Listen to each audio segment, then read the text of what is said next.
Olá, paz e bem. Na passagem do Evangelho desta sexta-feira, dia 22 de novembro, Lucas nos apresenta Jesus expulsando os vendedores do templo. Trata-se do primeiro gesto profético de Jesus no templo de Jerusalém. Jesus atua como os profetas clássicos que primeiro faziam alguma ação simbólica e logo em seguida pronunciavam seus oráculos.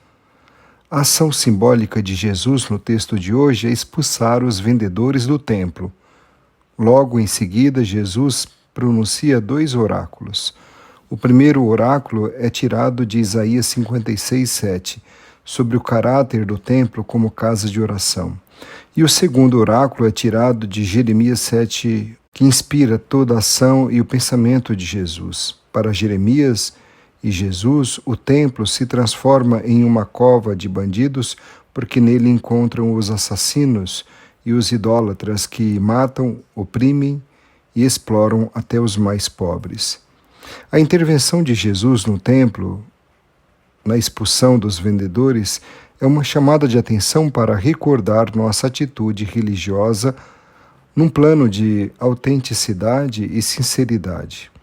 O espaço sagrado e o tempo sagrado devem adquirir seu verdadeiro sentido como forma de encontro com Deus, que se traduz na vivência do amor fraterno. Ambos, o espaço sagrado e o tempo sagrado, têm que assumir sempre a forma da intercessão e da busca do perdão de Deus para um coração arrependido.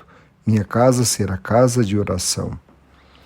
Diante da intervenção de Jesus na expulsão dos vendedores do templo, os sumos sacerdotes, os mestres da lei e os notáveis do povo procuravam um modo de matar Jesus, enquanto que o povo, na sua simplicidade, não encontrou nenhuma dificuldade para aceitar a mensagem de Jesus, como Lucas nos relatou. O povo todo ficava fascinado quando ouvia Jesus falar. O valor de nossa religiosidade e o nosso verdadeiro encontro com Deus, que dão sentido para toda a nossa existência, depende da escolha que fazemos entre estas duas formas de receber a mensagem de Deus.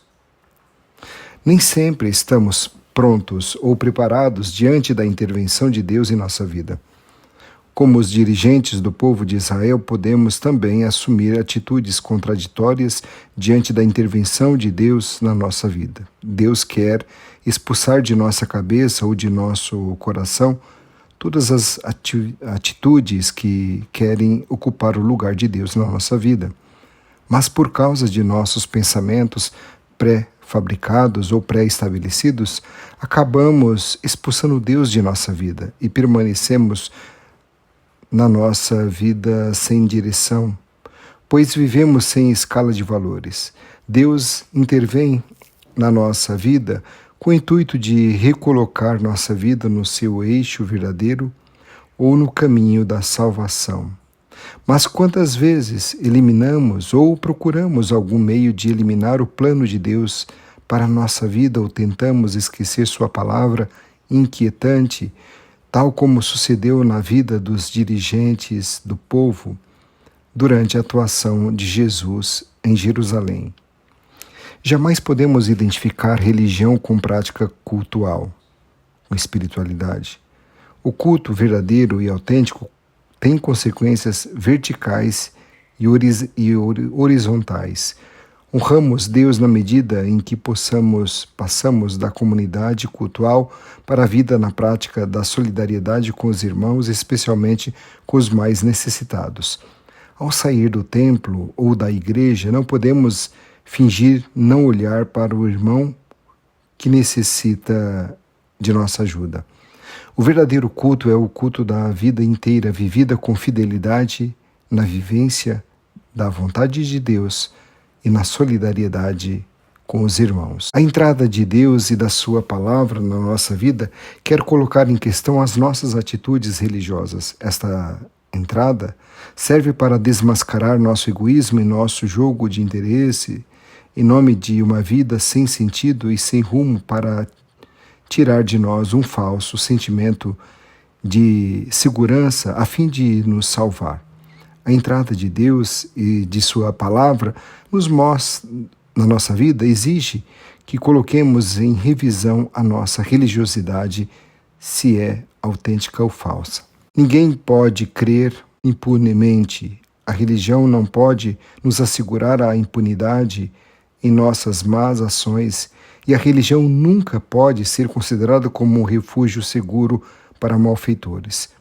Uma religião sem o compromisso de uma conduta coerente em função da vivência dos valores esses humanos, reconhecidos universalmente, é um ópio que faz adormecer a própria consciência.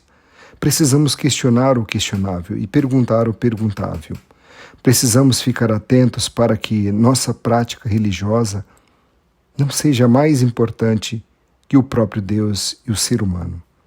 Onde há o amor fraterno, ali Deus está, mesmo que se trate do ateísmo. Onde não há o amor fraterno, não há o verdadeiro cristianismo, pois o amor fraterno é o mandamento do Senhor. Palavra da salvação. Que esta palavra possa tocar o nosso coração, que você possa levar essa reflexão para todo este dia.